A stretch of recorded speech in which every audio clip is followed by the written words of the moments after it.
Hello,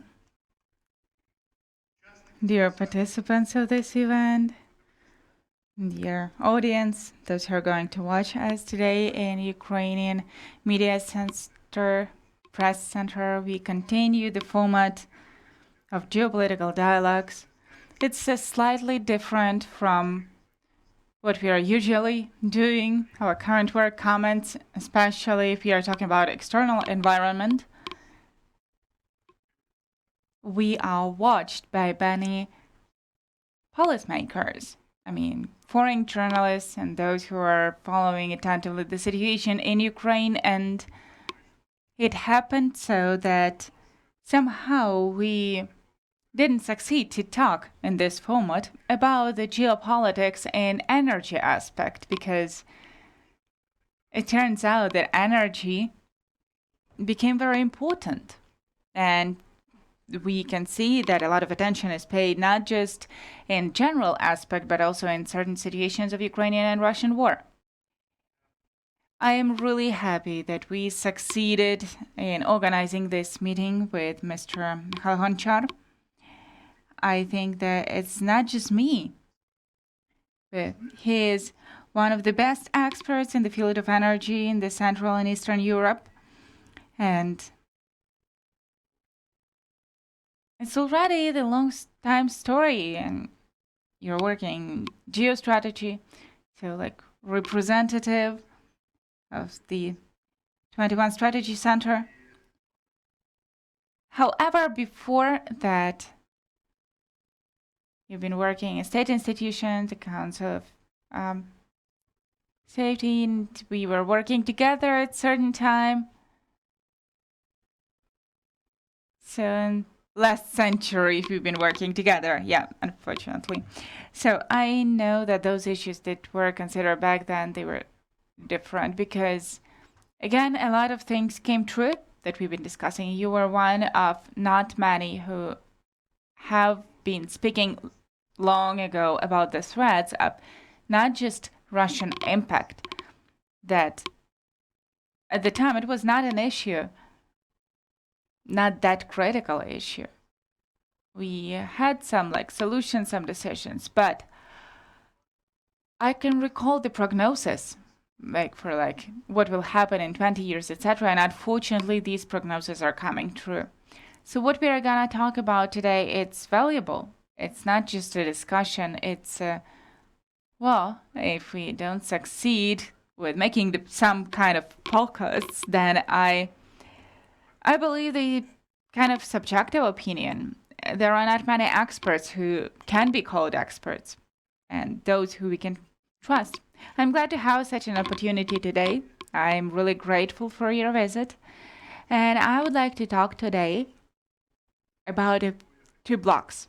The first one I wanted to start with, actually, it's geopolitics in general, energy as a science. Is it precise or not? But I don't think that it's that interesting as of today, so we need to talk more detail about the situation. I will start with one general question, and it's the following. If we look at geopolitics and development of the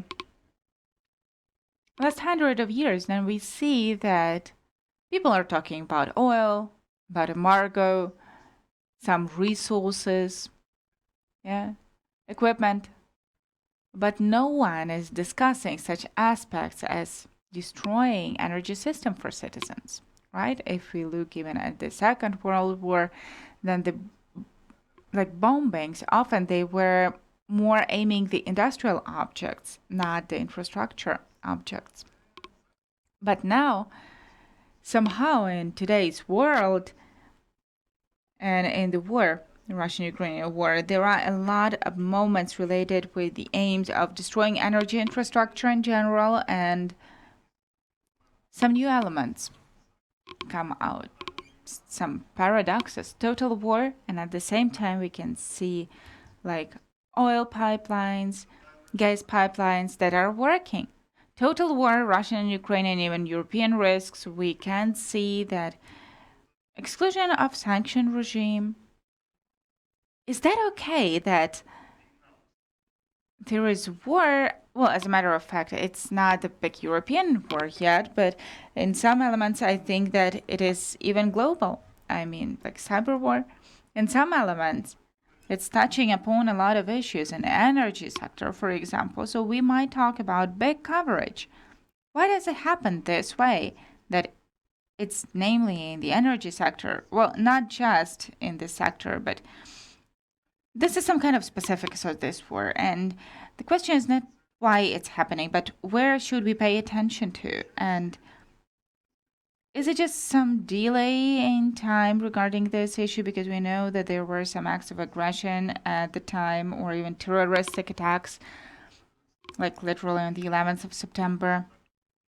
There was an attack to the US and then embargo, coalitions, etc. And here, nothing like that is happening, but some episodic things. How do you assess that? Are those delays in time inadequate reacting, or it's just a new type of war that we are having nowadays? Well, first of all, thank you for presenting me.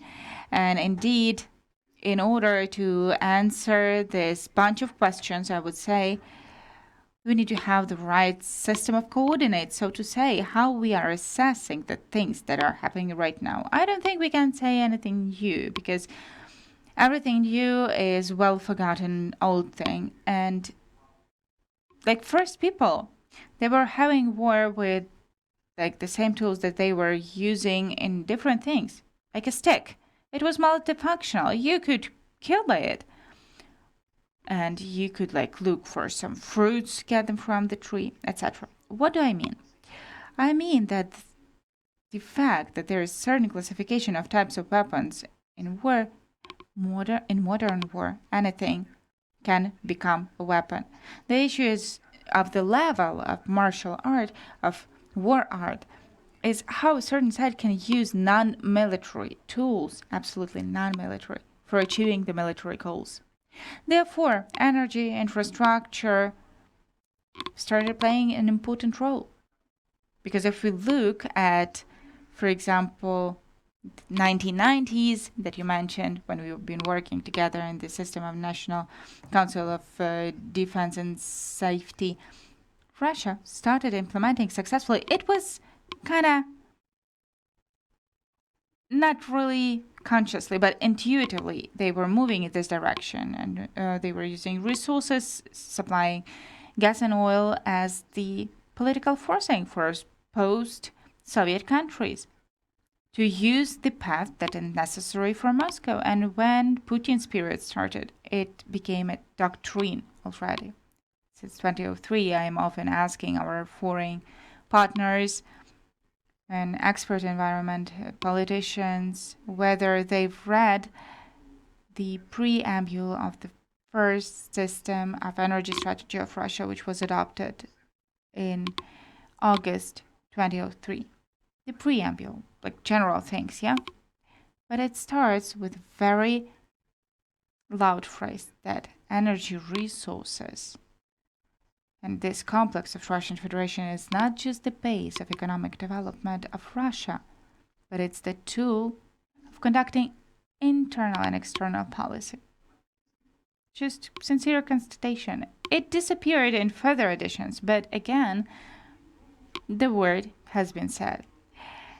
In this context, we can say that Russia quite successfully was implementing such a strategy of energy, kind of joining the other countries. Well, it was joint energy infrastructure since Soviet times, but they were also successfully implementing the plan of going to Europe. And the implementation of that has started actually back in the 60s. At the times, and we do remember that there was Cold War, and at the same time they were like trading the energy resources. It was considered okay. But that was the Cold War. Yeah, we couldn't understand who's a friend, who's the enemy. Yeah, and there were this phase that just with the rockets, they are killing people. Or now they are hitting energy objects. And the inspection finally went to the nuclear objects that were hit by Russians recently. Well, not nuclear, but not far from the nuclear power station, because we need to ensure the regular work of that. And I would like to return to that issue. I understand Russia was using this, etc., but now things are different. And now it seems that we have psychological war. We have attack to citizens more than earlier. Earlier, those used to be like war objects. In this war, we see something that happened in Syria. Just destroying cities, infrastructure in order to create the huge amount of refugees. Where else do you see the differences? What can we expect? What might be different now also? Well, first of all, we need to mention this remains in the shadow. Back when those things were happening, and now they are still not kind of seen till the end, because in this war, or on this stage of Russian aggression against Ukraine, which started in 2014 actually, and starting since 2022, it's kind of the conventional, with applying conventional tools and energy infrastructure that became goals for targeted hits. The aim is to cope with the moral strength of Ukrainian people. And that has been applied not for the first time here. Not many people know, because it has been written, it's not that well known in the West, but the strategy of total energy hit was applied by the USA in coalition of 40-something countries during the operation and releasing Kuwait from Iraq occupation in 1991. And then, methodologically, approximately for a month, coalition and the USA, they were systemically hitting. Well, first of all, they started with the oil infrastructure, oil processing infrastructure, well, warehouses and energy infrastructure. In order for Iraq, after this campaign of hits, they were quite developed among other Arabic countries in terms of energy resources and development of energy and consumption of energy. One of the first countries of the Muslim world at the time, and Saddam Hussein is making big investments. Approximately 4% remained of energy potential of Iraq from the one that they used to have. It was aiming at not just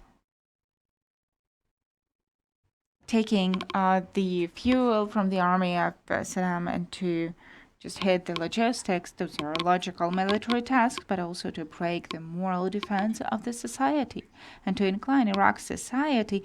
Well, the thought was that at the end, people of Iraq will just cope with the regime. It didn't happen this way. It's the other story. But from my point of view, Russians, they just borrowed this experience and the principle, even if USA will deny that, we will tell them, what did you do at the time?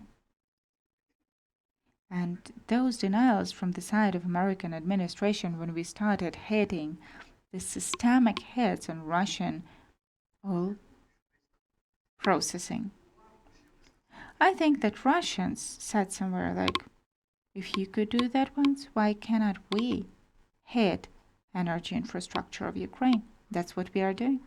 Mr. Mykhailo, one important moment when in this field, yeah, that's absolutely true, you can assess, but there is serious difference. Because back then, as you said, there was a coalition. It was a decision, and Russia wasn't against that. Yeah, they supported it. Soviet Union at the time, but yeah, they just missed the voting, etc. As a result, it was a coalition. The same coalition was in war in Korea, UN coalition. And I would say that those are different things. From the point of view of international law, I will say that it's important to explain this. It's not always well understood. The thing is that the sanction for violation of the second article of the UN Charter its full embargo for trading anything. That is first thing. Secondly, there is the coalition of countries that in military sense are forcing the aggressor to return to their previous positions. And when we are talking about this situation already, then here, first of all, we need to look at the international humanitarian law, how the destruction of those objects was impacting lives of people. I think it was serious. It's just I don't have all the data right now, like how many, because of non-supply of energy, how many people could have died, and how many hospitals did not work, etc. But I think that, yeah, and we don't have to take off this responsibility. I also think that this Russian kind of saying that somebody did something in the past, it's helping them. But that is not making any excuses for them. Yes, and the situation has changed greatly. Why I'm talking about new aspects? Because even if we are talking about the situations that happened back then, it was coalition of countries, it's joint international decision. We cannot say that it's the USA because USA is the leader of coalition, but all those 40 plus countries, they agreed with these approaches. Now, the situation is weird because we, as Ukraine, are on the same scale or like equals with Russia. But you are destroying by drones, you are trying to destroy the production of fuel for Russian, not just tanks, but also for other systems, not just for tanks, because we know that there was one hit on the spot where only 2 plants are making the rocket fuel. I mean, for not the strategic ones, but those that have to be charged in Soviet times with this fuel. That is H-32, huge ones. But we are hitting those objects, and Russians, they are hitting. We cannot say that they are just militaries or civilians. And tell me, please, why this station or substation, which is functioning from southern Ukrainian nuclear power station, what does it have to do with supplying electricity to the front line to the east? It has nothing to do with that. So I understand your parallels, but they are not in everything. I mentioned from the Kremlin point of view, and their thinking, but we can see the situation from different angles. I would like to mention one thing. Indeed, the Pentagon has established like 700 goals, and they were even sometimes civilians, and the dams and hydropower stations were attacked, and then there was this chain reaction taking into account this Iraq climate. It's like the territory where is lack of water, etc., and many people died, but there were certain investigations, and when there was the campaign of 2003, the USA has made certain amendments, and the hits on energy objects was selective. It was not that total as back in 1991.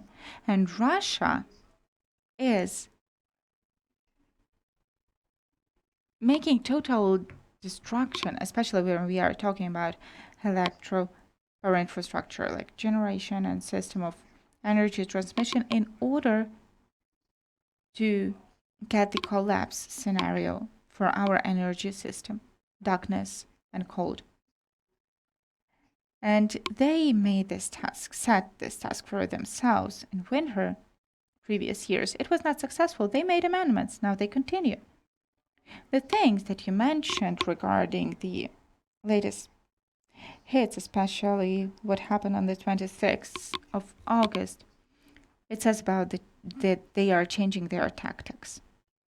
That is, as a matter of fact, we can interpret that as an attempt to have a hybrid nuclear hit on Ukraine with non-nuclear means, because that algorithm, how they were making hits on substations, key substations, with the energy flowing from nuclear energy blocks, those hits led to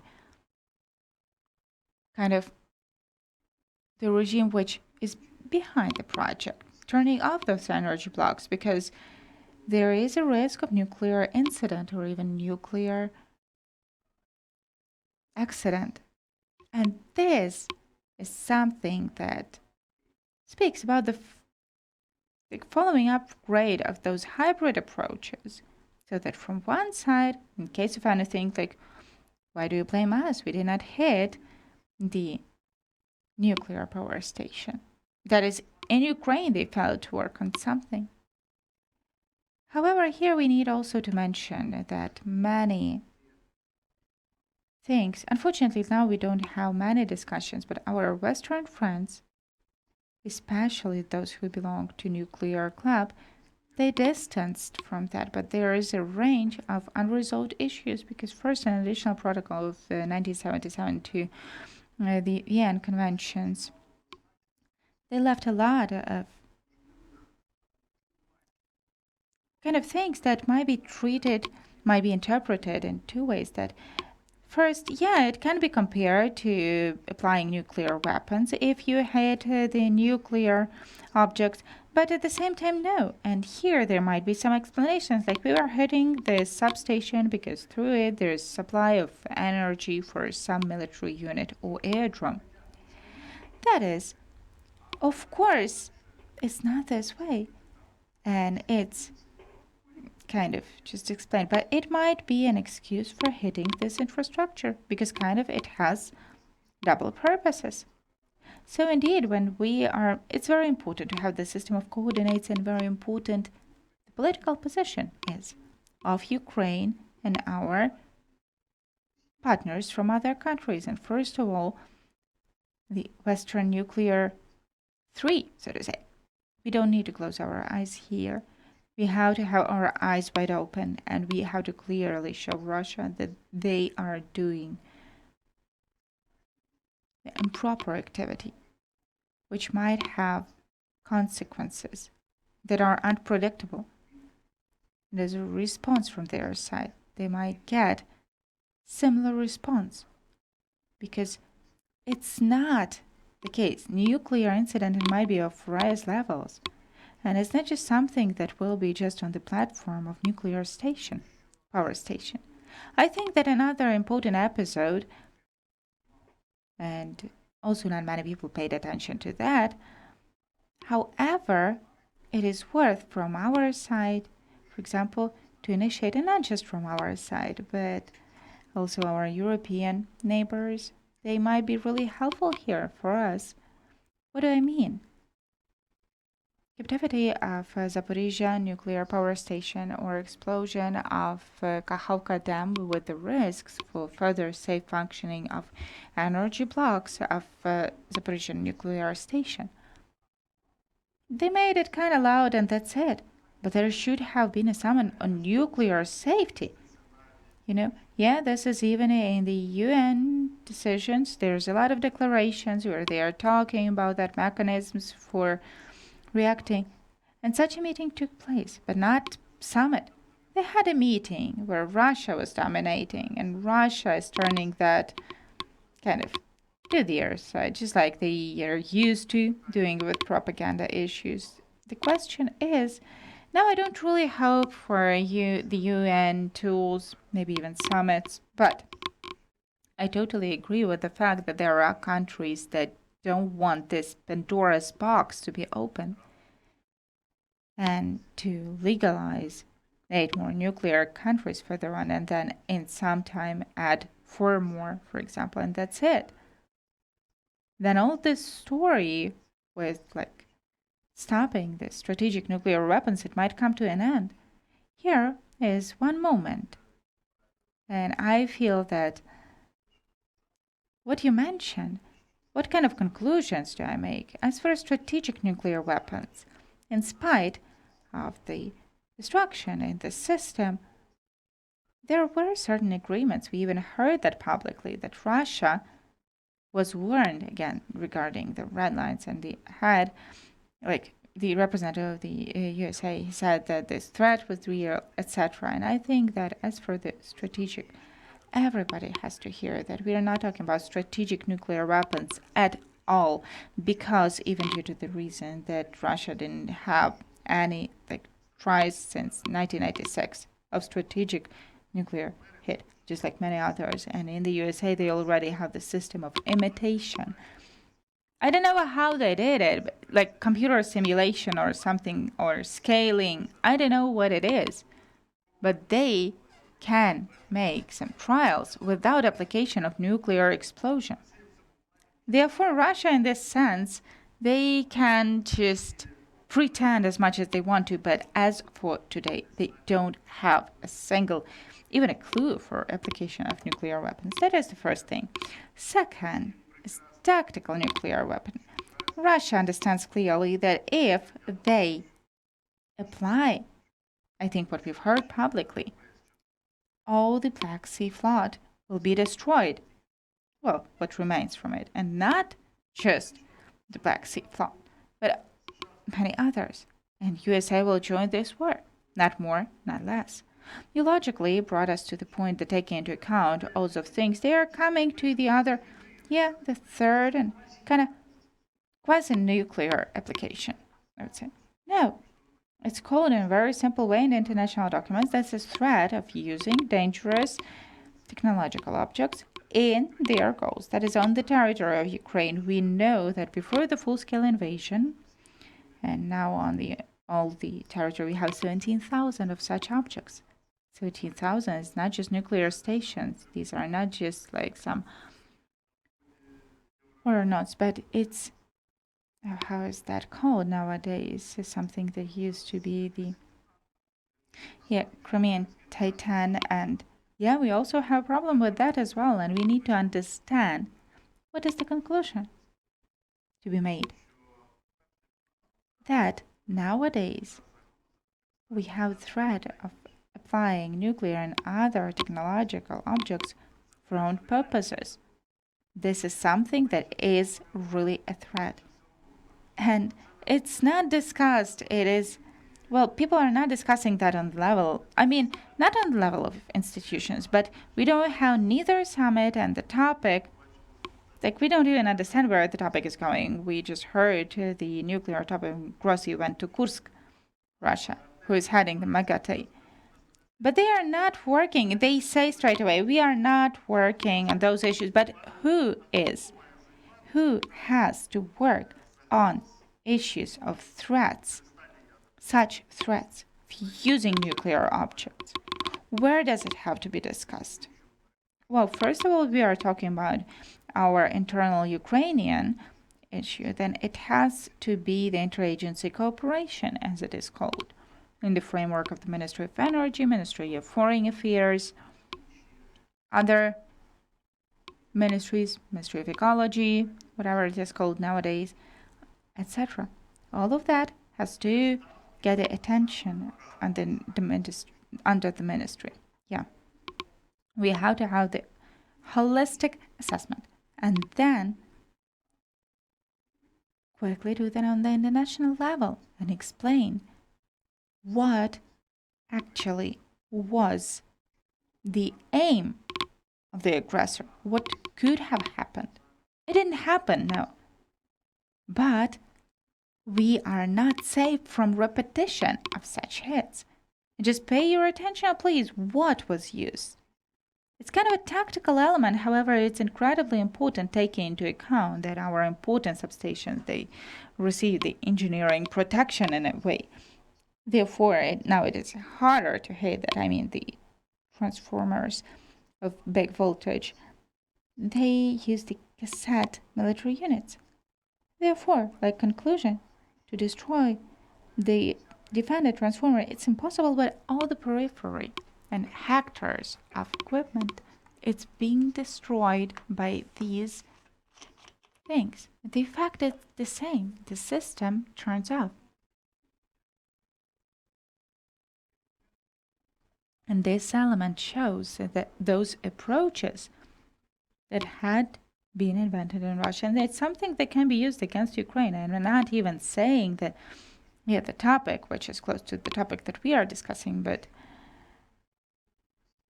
that Russia only now in Europe in EU and NATO, they started paying attention to increased activity of Russia in Baltic zone and Northern Sea zone, where there is a whole lot of different countries of the EU and NATO and energy infrastructure, starting from traditional 60s and gas pipelines to continental Europe and ending up with modern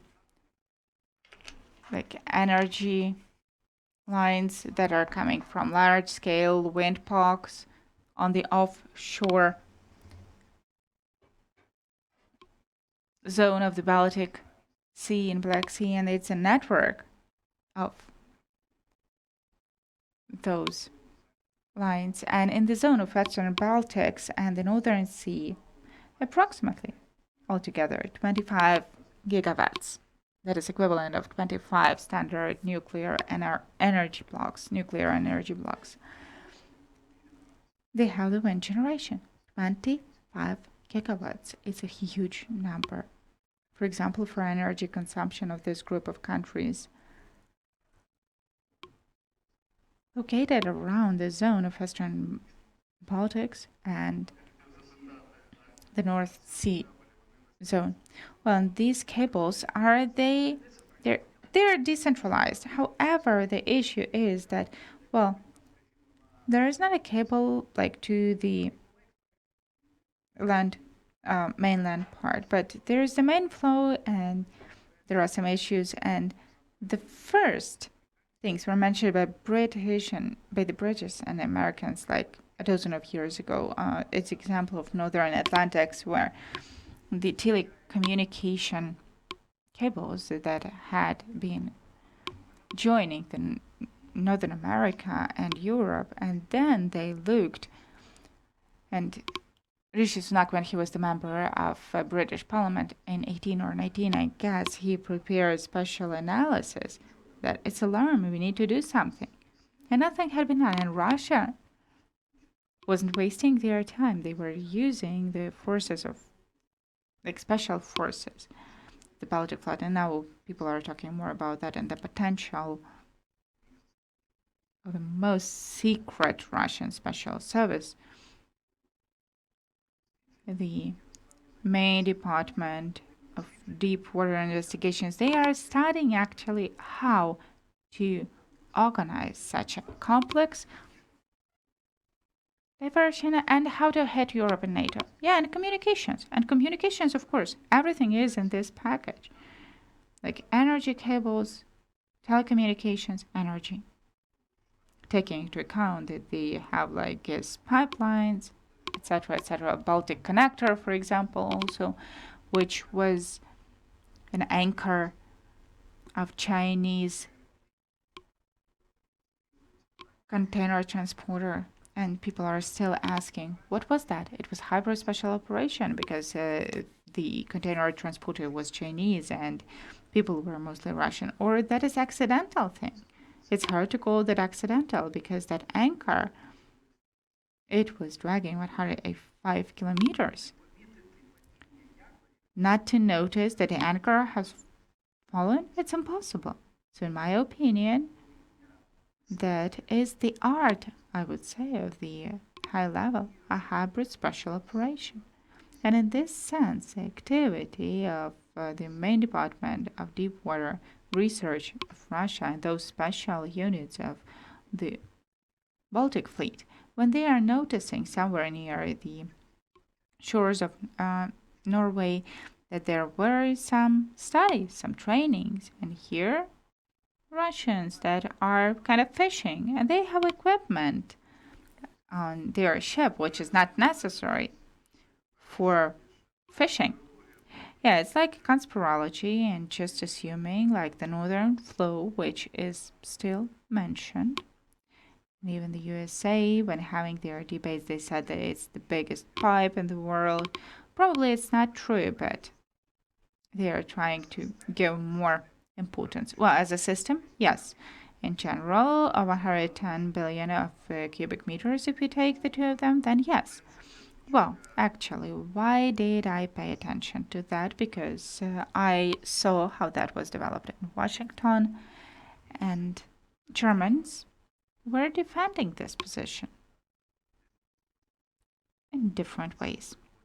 Probably it was one of the only discrepancies in our vision, and we had to stand for this position because many people mentioned, and you mentioned, that it will speed up the war, like opening this second line, Nord Stream. And then, an interesting question. When we can assume that in 2021 there was serious discussion, we remember the USA has changed their position slightly regarding the North Stream. Yeah, it changed significantly. Yeah, but now we know that in Geneva they had the negotiations and maybe this postponed the war for a year. Yeah, just maybe. That's just an opinion. But nevertheless, no matter how it is, but somehow technically, it stopped working when there was political decision that it won't work any longer. Not when they said just develop, but when it was clear that that's a red line and it will not work. And then all of a sudden, like technically, when there was political decision already, technically this disappears. And that service or that department, I don't remember how that is called correctly, they were talking about that. And now they are talking about some yacht and some diving, etc. They have really good, well-developed systems, and I think it's Russian provocation because they are ready to lose.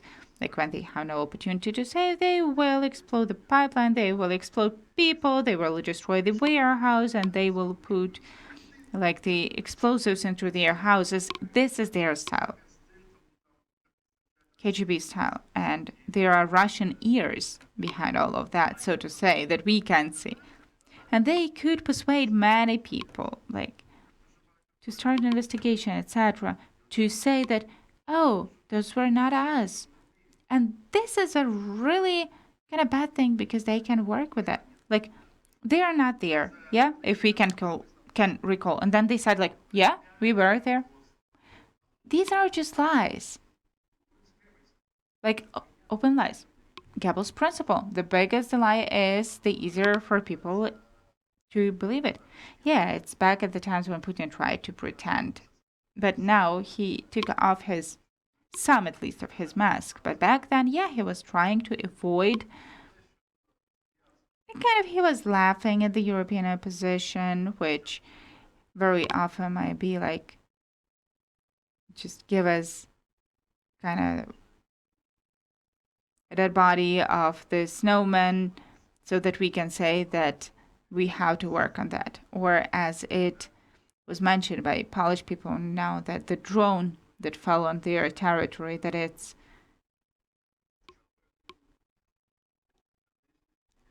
is, maybe there was no drone, or it's some metallurgy object or something else. And Latvia and Lithuania, they don't want NATO to assess it this way, but the Polish people said that it's a UFO, and so we have to return to like nuclear objects, right? Because the threat in Chernobyl zone is still there, and from that side, we have acting stations. If we take externally, we are really brief. Should it be the discussion in safety organizations like NATO, not just MAGATE? No, of course. They are narrowly specialized. Why NATO do not discuss that? Well, as far as I know, there are internal discussions. Of course, that's not enough. And it seems to me that the impulses from our side are also necessary because this is happening in our territory. And there is a working tool, platform on hybrid threats of Ukraine and NATO. The platform on hybrid threats. Well, I haven't heard anything about that lately. Yeah, that is the thing. By the way, our center recently has finalized our work in the context of Russian tactics and strategy of hits on our energy infrastructure. And there was interest from the alliance side, and we just analyzed all those things. And through the prism of what can happen in case if Russia earlier or later will start acting against NATO as conventional nature and those actions that already took place, non-conventional or hybrid nature. When I talked about Baltic Connector, example from last year, like a few weeks, I guess it was 6th or 7th of October last year. Well, how this special operation has happened and that still there is no answer how that happened. Also, the northern flows, same situation.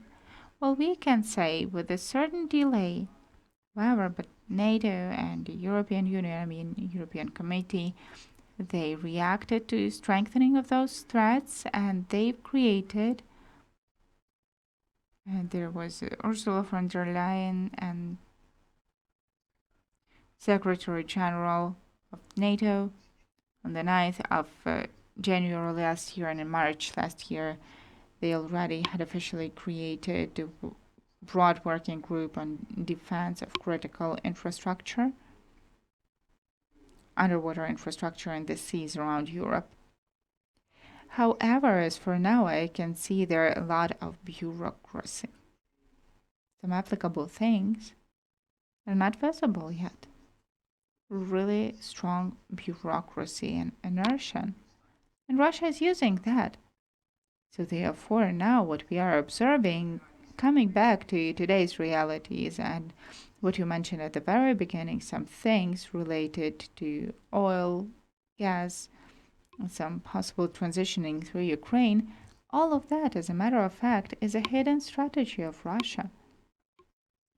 After Putin's idea failed of turning to the east, returning, like hidden returning of the lost heaven for Russian energy companies is the European market, the most profitable one, with the biggest income, which was feeding all that Russian, not just a war machine, but also economy. Now they understand that they cannot just return clearly because they have sanctions from one side if you're talking about oil, and from the other side, in terms of policy and decarbonization, European Union is refusing to use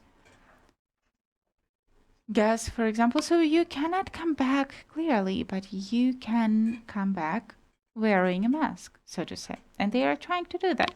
Yeah, indeed, they are not just trying, but like people are working and they are heading European companies, starting from Green Deal and ending up with nuclear energy. They are working there already. And they are being legalized there. The new wave, like today's children, for example, we know those people. Yeah, it's a long-term strategy.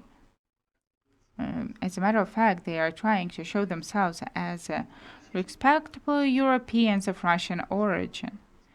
So an interesting moment here, because you mentioned, by the way, as for the NATO, I would say that the new NATO representative in Ukraine came this week. So maybe it would be a proper thing, from their side, of course, to come to you, to come to others. We are cooperating with them. That's good. So coming back, because you touched upon a very interesting topic closer to Ukraine now, well, indeed, well, I also have, I don't have an answer. I would like to get it from you. The politics publishing, well, it's not like the politics are publishing, but we know that the decision is made. Now we don't know, as for now, we don't know yet who made the decision, that Russian oil, kind of pretending that it is from Azerbaijan. According to the order, it's Azerbaijan, and they're pretending that it's from Hungary, for Russian. Yeah, I wanted to say that from Azerbaijan. So, Azerbaijan, one story. We will kind of have the transitioning. Well, it's not Russia, right? And the fact that Mr. Aliyev met Putin and they shake hands and they were hugging each other, well, it means nothing. Yeah, totally. People in Ukraine reacted. The number of Azerbaijan people were less, and then it turned out that the fuel is of good quality, etc. But once Ukrainians just liquidated Shell as a network, because I don't see like only sausages there in Shell. The same with SOCAR. They are risking just to sell shawarma. Because Ukrainians are looking at that, but if they are treating Ukrainians this way, they cannot do that. I wouldn't like the situation to develop this way because, like, Azerbaijan is cooperating in many different things, but I would like to say that if we raise the importance of energy issues and we show all the other issues, Ukraine has done much more for Azerbaijan than vice versa, especially internationally because of war with Armenia, where Russia just abandoned Armenia. I understand. Azerbaijan was supported all the time in all the institutions. And we cannot say the same about them. Is the other issue because we are losing balance here, and Azerbaijan starts playing more for Russia more and more. We can see that in their voting and their decisions. I would like to address our colleagues, diplomats, pay attention to this direction because it's becoming worse. But that's a different issue. But okay. Some Russians, they become Hungarians. Yeah, gas in this sense.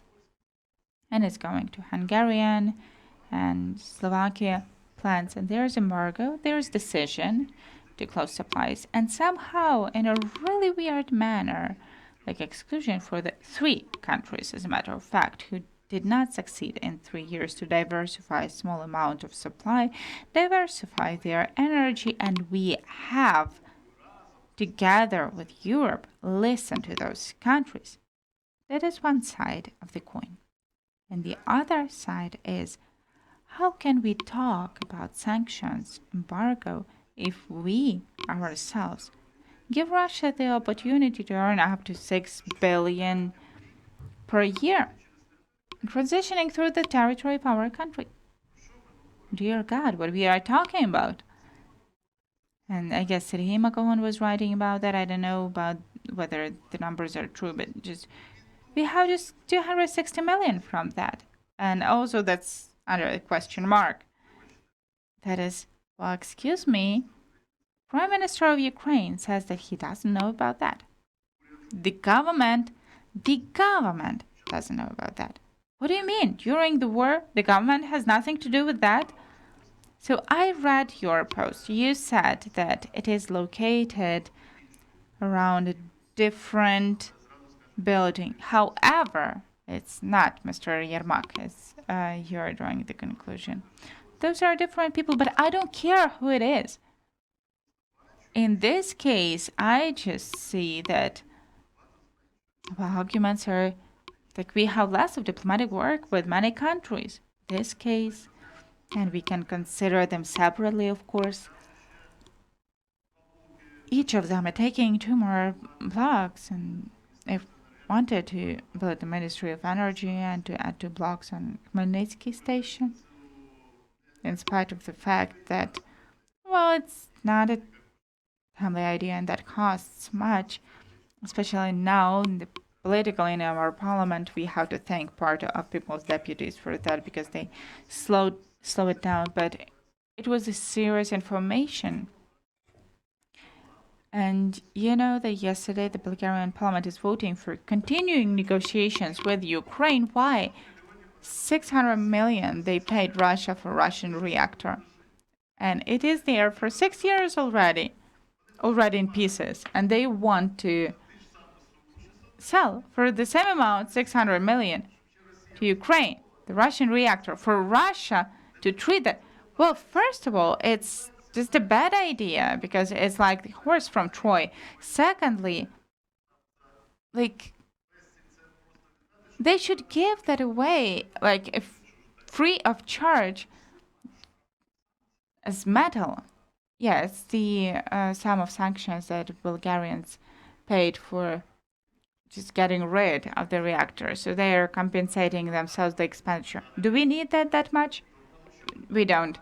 Because we are coming back again to Russian technologies, nuclear technology. That's horrible, in my opinion. For me, it's just horrible. And I think that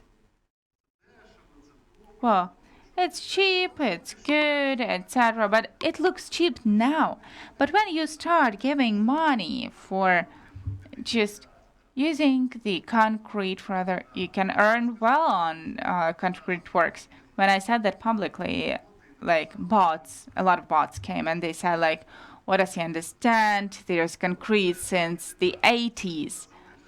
Well, yes, there is concrete, like which is ready. But what is the condition of it? Well, as one of the Ukrainian politicians said, they are trying to add something that cannot be added there. And I see that these toxic projects, somehow they are an energy field. And I cannot understand the Ministry of Energy. And at the same moment, there are no explanations. And we will take everyone who is in our field, we will ensure them with work. I understand the scheme. Let us be sincere. Experts are saying that, yeah, in addition to this reactor, we also need some preparation works. We need to have certain documentation, development of all of that, and that costs money. Where do we take money from? And now, but please pay attention. They already said that those might be European money for 600 million. Yeah? A European facility instrument includes 2 blocks for Khmelnytsky station. That is, I think that this idea will be raised again, and I'm sorry, but it's such a cynical approach during war. Just cynical. Because all the specialists have told already what is behind that. And very simple question. If we take Russian blocks, then what is betrayal of the state? What in understanding of all our decisions during the war, what is the state betrayal? If people are pushing us to getting Russian reactor with Russian maintenance, which is really outdated and it might be even unreliable, as they said in Kursk station. So they said to Grossi themselves, it might explode because it's worse than our stations. Yeah, but an interesting moment here. So tell me, please, what is done? I like to call things by names. I heard the government. We have nothing to do with that. Well, it means that in our system of power, the parliament set their position. So, in this case, well, where can it focus? Ministry of Energy. Why and what for are they doing that? Well, there is parallel vertical of interest, which is using state power as a matter of fact, and that is why the Prime Minister Shmyhal is feeling his responsibility, and he is trying to distance from that. Those are not us. Who? We need to have the official answer, because it's kind of stuck. And first of all, it's about the transporting or transitioning the Hungarian oil, kind of Hungarian, and actually it's a test mechanism just to avoid sanctions.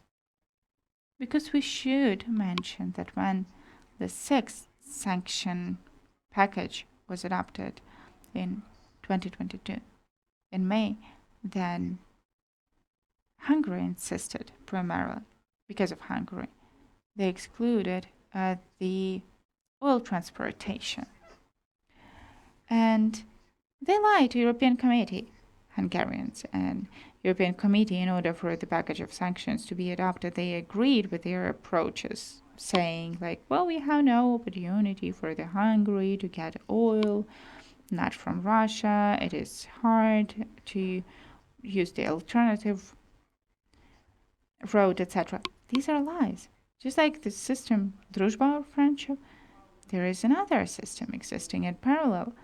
They just modernized that after 2014, after the threat, because they saw that the transitioning through Ukraine might be violated because of Russian and Ukrainian conflict. So back then they showed that, saying that, yeah, we can cope without Druzhba, we can supply to both plants in Hungary and Slovakia, because they are controlling that there as well, and even into Czech Republic to send some.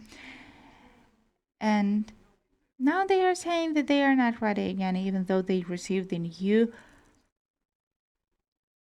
term for upgrade. But they don't want to do that because it's not just the oil that is coming. It's coming with a certain discount, which gives serious margin to a regime like Orban and Fitz. And last week, he said that there are Nazis in Ukraine. And at the same time, we are accepting Fitz for his. Like, what is it? My dear, I just have a question. Where is the work of counterintelligence? First of all, the SSU service. Where is the Council of Safety and Defense in terms of risks? We don't have to say that it's the president all the time. With his participation, to take the meeting of the Council of Defense and show the risks. And I'm so surprised that when Hungarians published this notification as a decision already, that's it. Everything is solved. But we don't have any reaction from our side still. Yeah, without taking into account Shmyhal's reaction, where he said like nothing to do with that. Dear Ukrainian authorities, we need to have the reaction because it will have really serious bad consequences. Now the president of Ukraine, Mr. Zelensky, is going to the USA.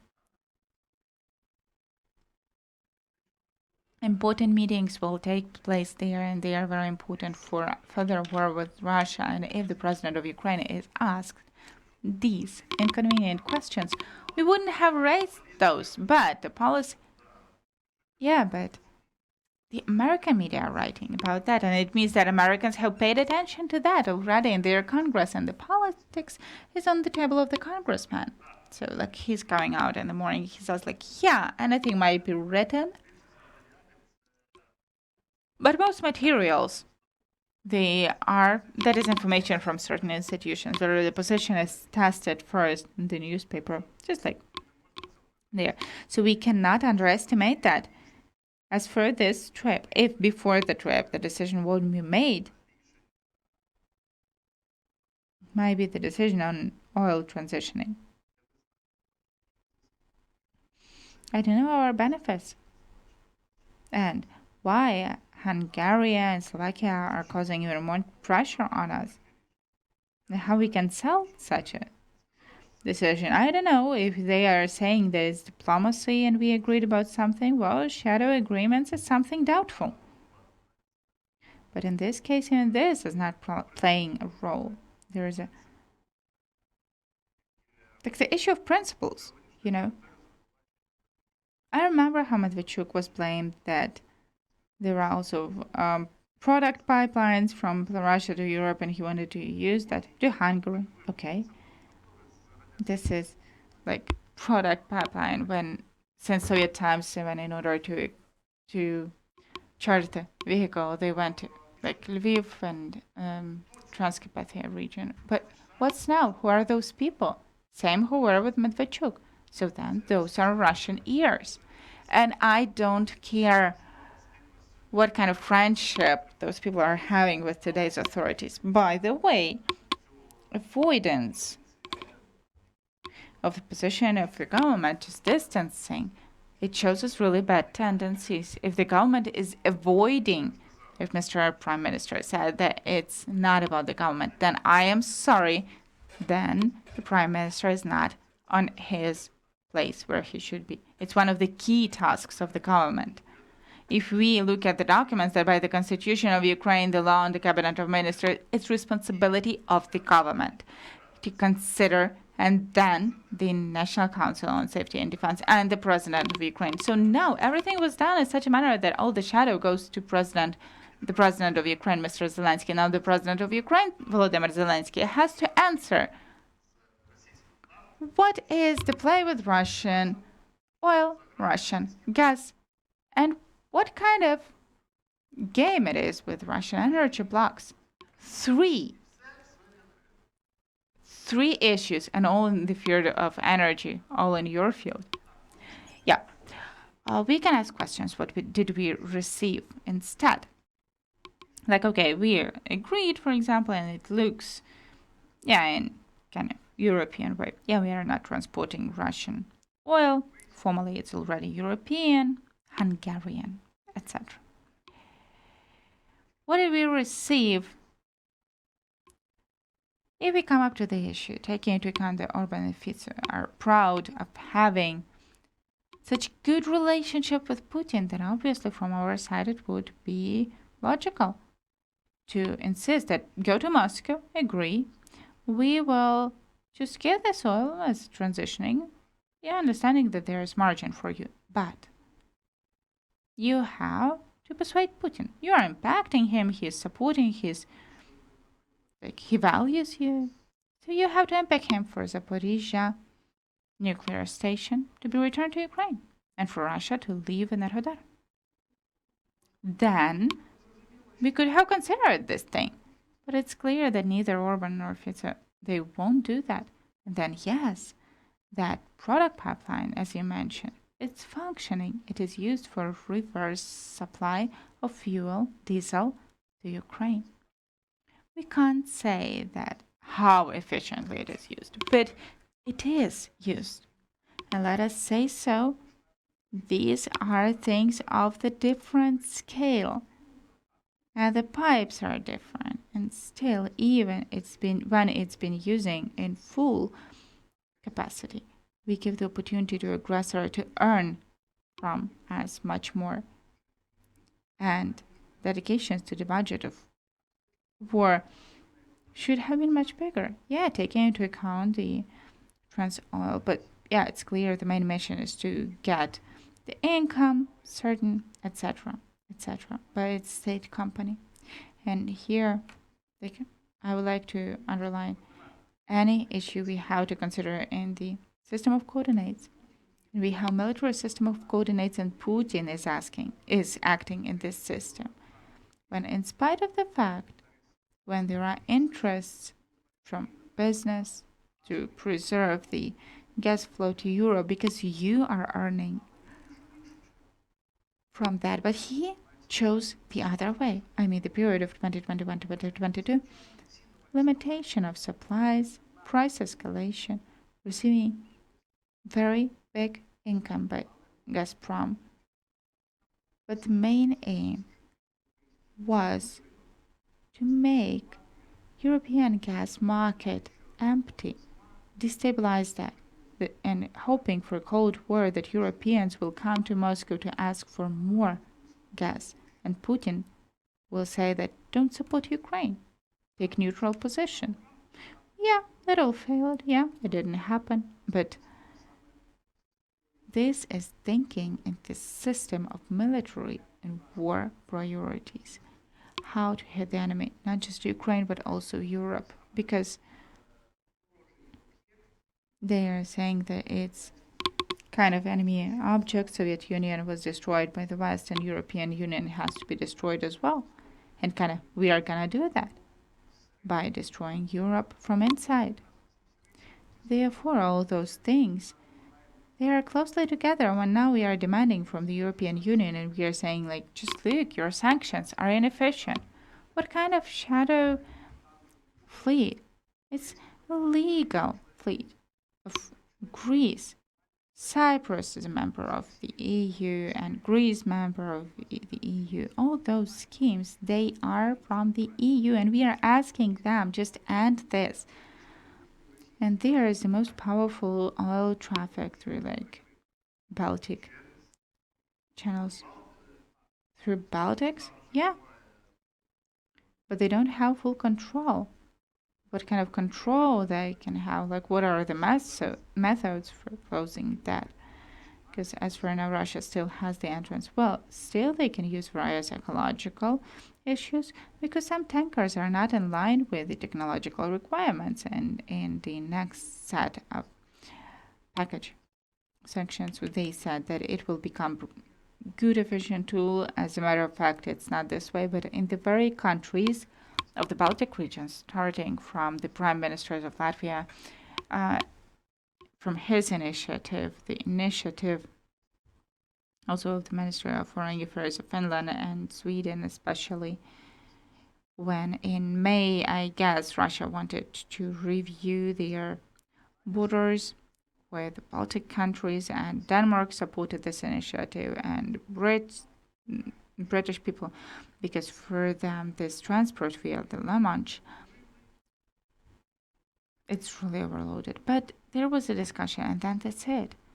Even some conventions of the 19th century about the freedom of going through the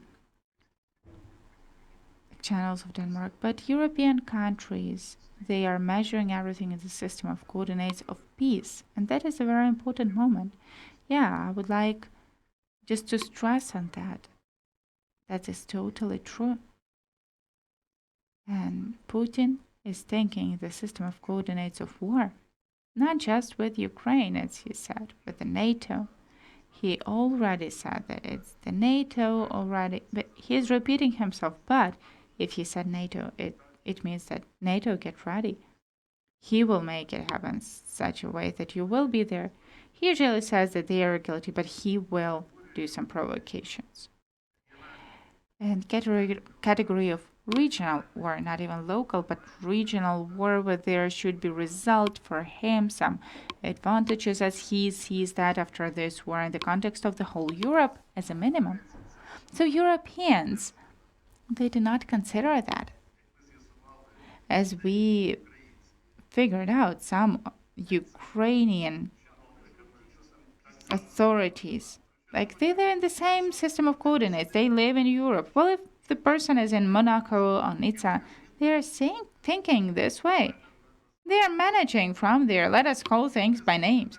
They are managing their energy business from there. He's sitting there, he's earning money, and he doesn't care. Modern technologies allow him to do that. He's earning, but I'm sorry, where is the state in this moment?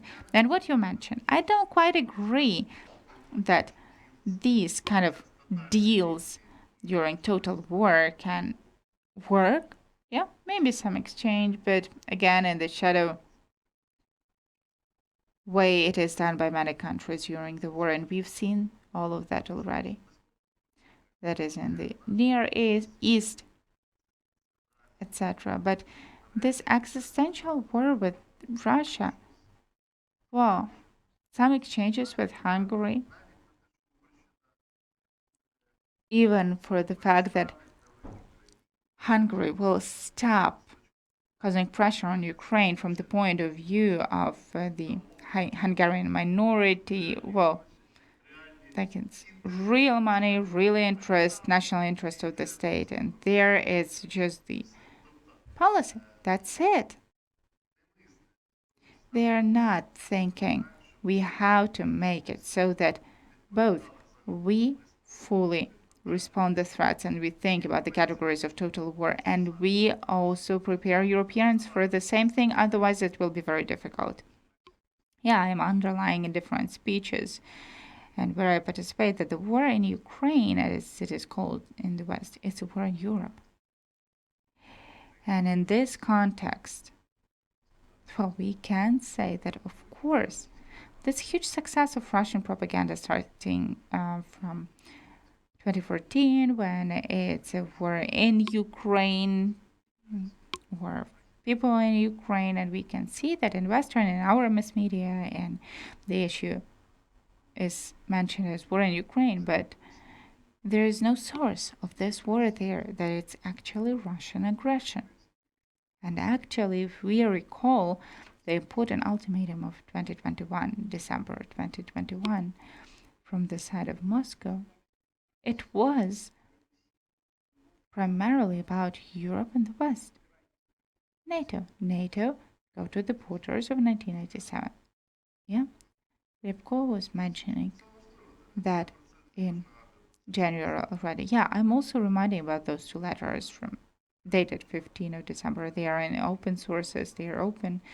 Two letters. So one is from Washington, the other NATO, Brussels. That is for the ultimatum, the answer. Well, there was no answer. I think we could have predicted that. But as a revenge, well, not even as a revenge, but as the action on not performing, it was invasion to Ukraine, as a matter of fact. So now we stop Russia, who made some requirements to Washington and Brussels. And they are helping us, not just with weapons, but also in humanitarian sense. But I am sorry, something's lacking here. Some kind of logical combination. As a matter of fact, someone will say, no, like, you don't understand, you are used as proxy, you are having war with Russia. I'm sorry, we didn't do that. Russia attacked us. We have nowhere to go. And here's another interesting moment. I think that Europeans and Western partners, they should not be in the illusion that Ukraine on its own will cope with this for years and they will just be getting ready to something, etc. Because Russia, as you said, is making a lot of conclusions, and in the dictatorship systems, it's easier to do that. They have less bureaucracy. Yeah, the speed of making decisions matters. Yeah, there are own problems, efficiency, but still, how fast the decisions are made. So risks are growing, and they thought that risks are being reduced. And this is a catastrophe in misunderstanding the problem. Because, again, we had many examples in terms of energy. There might be attack to NATO country via such tools, and that will also be the attack to actually the country. If the cyber attack to NATO countries was considered as the attack, then this will fall under Article 5, such a challenge. That is, if we do not respond now, it's very kind of not convenient for them, but it's better for them. It's not their country. We have nowhere to go. So give us the opportunity to solve these issues, to take off these dangers on the border, our border. But there is no misunderstanding. As soon as some threats are happening, some nuclear explosion or something, they start thinking. My question is the following related to this. Well, now we actually have discussed many topics. We will draw some conclusions already. The first global issue is, in addition to the already discussed issues, what kind of factors do you see in global energy field that might have critical impact to Russian and Ukrainian war, from the black swans, so to say, to more prognosed factors? Because the only thing that we hear is like oil. Everybody's saying the price is growing and falling. Oil goes nowhere, but oil is being discussed. The percentage of using Russian gas by Europe is being discussed, and we see somehow how much Russia is earning, what they are supplying, and what is the price from China, India. That's it. In non-expert part, but just in geopolitical comments. Where should we pay attention to in the nearest year, for example? Well, actually, while there will be this perpetuum mobile will be functioning in broad sense, not just against Ukraine. I mean, incomes from export of energy resources that Russia continues to receive. Yes, they are receiving much less of those, but that is totally enough for the budget of war against Ukraine and for explosive activities against the West. Therefore, it's not accidentally that this issue is being asked many times to foreign partners as well. We need to stop this oil traffic. If we cannot do that physically, we can stop that, but we don't have political will, because there in Europe and the West, there's peaceful business system of coordinates. And they had vacations also, yeah. They had vacations and now elections, preparing for the new year. And this or other way we need to think, we need to consider this task, how to how to stop Russia from getting the income from export traffic. They are getting that, for example, in rupees, something that is inconvenient for them, but the mechanisms are working and they are getting the necessary amounts. And the fact that some regional programs are under-financed, it doesn't matter absolutely because the priority is the budget of war. So in this or other way, again, here we need a creative approach. At the time, Iraq, we are coming to the times of Saddam Hussein, he was limited in getting the incomes from oil. Yeah, oil and exchange to products. We need something similar here. I understand that we cannot gain that now from the point of view of agreement of international community, as in case of Iraq, because this will not happen due to the position of China, India, Turkey, etc. But it can be done. In this or other way, the Northern Flow, even though it's reoriented to Eastern economics, financials are going through the same channels just like they used to earlier. I mean, when we were talking about turning Russia off from SWIFT payments that are all over the world, now when we are looking at it, like we have the third year for only 1/6 of Russian banks were turned off, and many of them continue working. Yeah, I don't know how true it is, but there was a letter published by Bild, I guess, that the Secretary General UN offered Russia to create the banks how to overcome their sanctions in an official letter.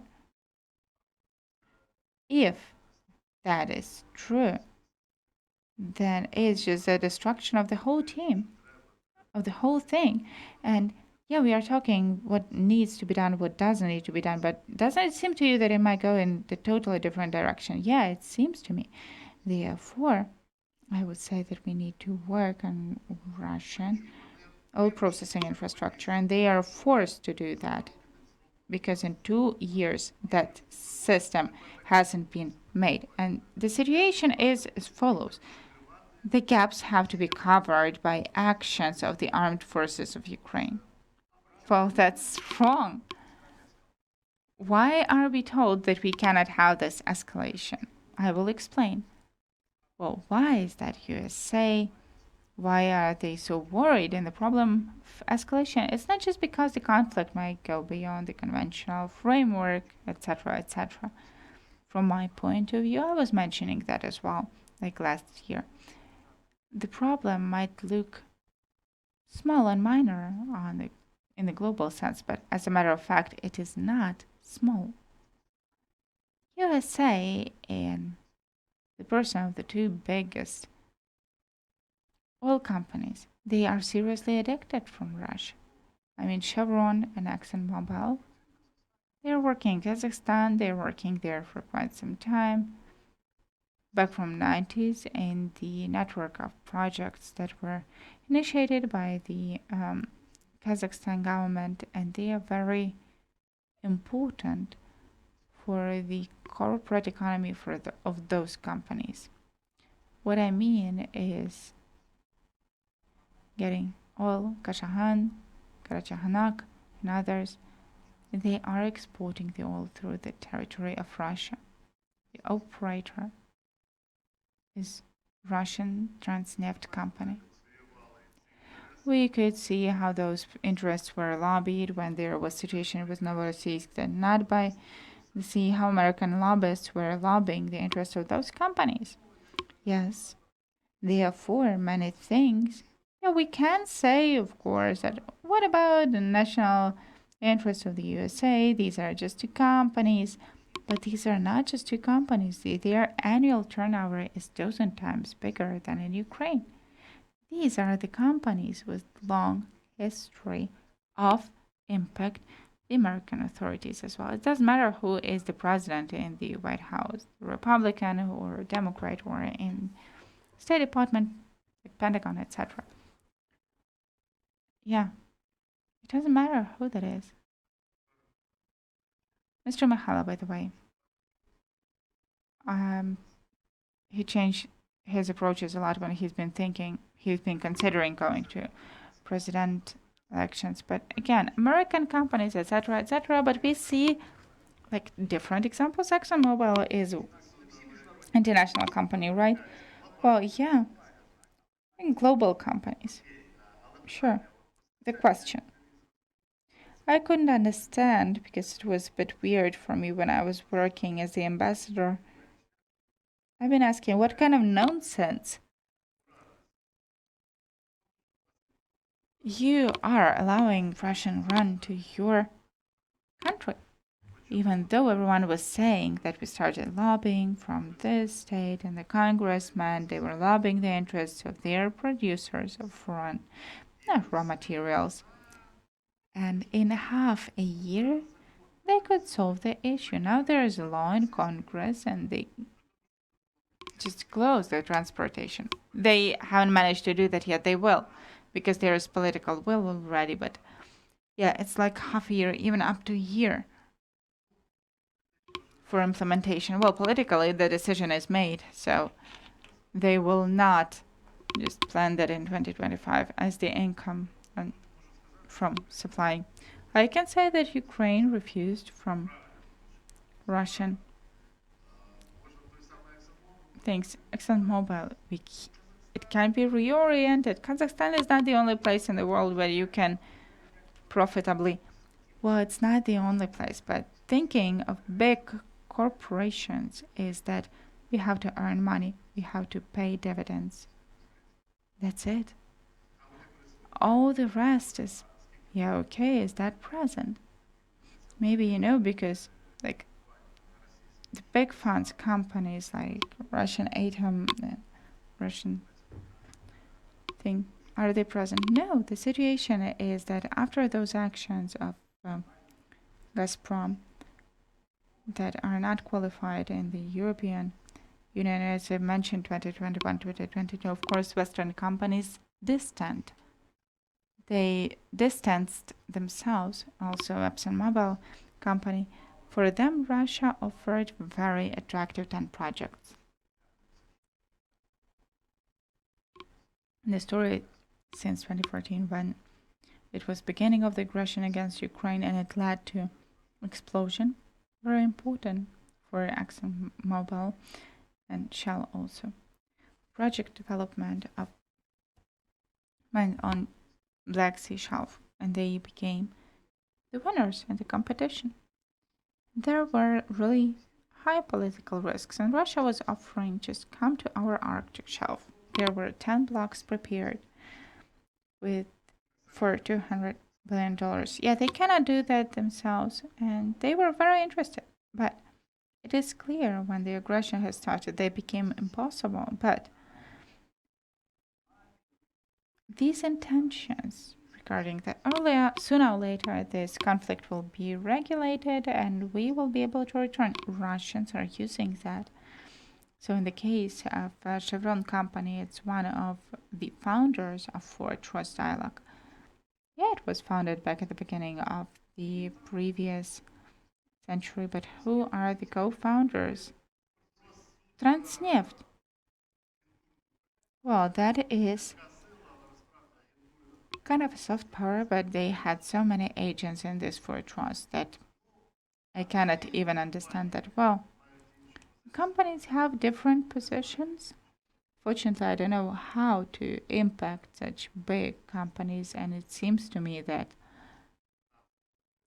we are not working with those, just like with lobbyists of military industrial complex. Actually, all the attention is focused on the elections in the USA. What about the debates? But really, the fact that we don't see what is happening kind of beyond, and in this process, it's not that important who will become the president. We will draw some conclusions already, but here we have such a scenario, I would say, because also the words of our prime minister just brought me to it, because recently he said a lot of things that are kind of food for thoughts. So he said that after summer we didn't prepare our warriors, our army, because they said that they expected that the war will end. But it seems to me that we don't have like adequate amount of money planned for the next year. And again, it's just a constatation of fact. So in the USA, neither like tools for Donald Trump and Ms. Harris, no tools to force Russia financially. They don't exist in sense of helping Ukraine, neither loan, lend lease, or some packages. They are not present. And the money included into the budget, $300 million. Well, there might be money taken from this year to the next one. That's how it is. Yeah, if we succeed till the 30th of September, they will manage to do that. They will manage. But not everything. Because when our people who are commenting, they are saying everything is going to be fine, etc. No, it won't be fine. Part of money will not be used just. Yeah. So till the 1st of October, certain amount, it will just disappear. There are like styles for use, like a lot of details in there. So no one is raising this issue. We are not talking about how like the president of America will come, he or she, and will say 100 or 200 billions we are giving for all the rockets, etc., etc. They don't have such tool. It's impossible. So it seems that one more time we can say that already. Everyone are like all these clubs where people are sitting with cigars, how we imagine them when solving the fate of the world. But I've seen those people who were deciding, they thought that they are making crucial decisions, but there's the same. Even the big funds that exchange among themselves, they understand that the world is not just based on them, especially in the field of when there are wars. They cannot plan everything. They can find their role during the war, but what the world will be like in some time, it depends on them, but not only. So, if it happens just the way how everyone is trying to perceive that in a year everything will stop, so sanctions will be stopped also. And tell me, please, what has to be done right now? Because we do understand that if we won't have this safety umbrella, if there will be this pause and the sanctions will be taken off Russia, that will be a huge catastrophe because it will reduce the term for preparing Russian goals to occupy, to take under their control Ukraine, let us say so. It will happen much faster than those 2 years, as it is mentioned. It might happen in half a year or a year. What has to be done already now, not to have an opportunity to take off the sanctions and energy? And second question, isn't that like the backup of the European Union just trying not to use Russian impact anymore, or we will come back to the usual businesses? What do we do now and what are the risks? I don't think so. I'm more optimistic here that there will be no quick cancellation of sanctions. Moreover, the European Union is now considering prolonging sanctions for 36 months, not like how it used to be that each half a year they are reviewing those. Well, of course, Russian lobbyists and pro-Russian lobbyists, those who are remaining in Europe, they will do their job, so to say, to return the business to the usual condition. For example, like this, Azerbaijan gas, maybe.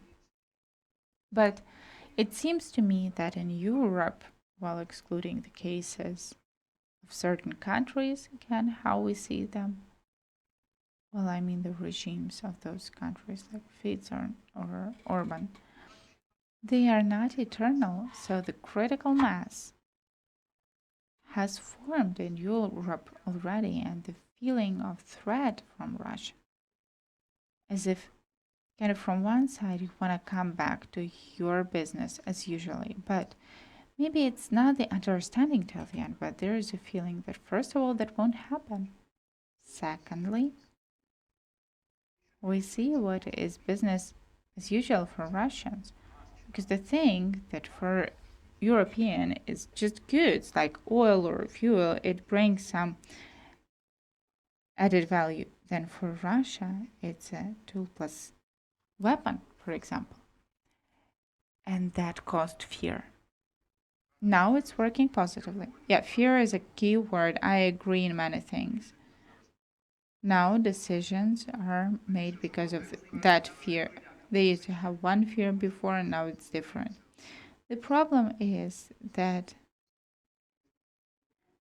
was Milos, March, and I was invited to speak on the safety forum, Blade forum from Slovenia. And for 3 weeks, the full-scale invasion has lasted. And I was saying that NATO should not be in this situation as the alliance of the scared ones. We need to transform quickly. Yeah, NATO has to be the alliance of the brave and kind of decision-making. Yes, we can see everything continues. This kind of being scared, but at least there was an attempt from Macron to form the coalition of those people who can decide at the beginning of the year. So mirroring these processes and already understanding, not just the feeling, but understanding that you cannot work with Russia differently, just to act against them harshly. How much more time is needed for this recognition to be scaled? It's hard to say because we see the processes in particular those elections, ultra-left, ultra-right, etc., etc. Well, these are the remnants of that Putin's lobby, which continues working efficiently. Don't you think it's a new tendency that might end up that those people who now are in all of that, also like Euro Committee, which it will change, thanks God that Ursula von der Leyen and some people stayed for the period, but they will have the next elections. And what is happening ultra right and ultra left, that's a tendency.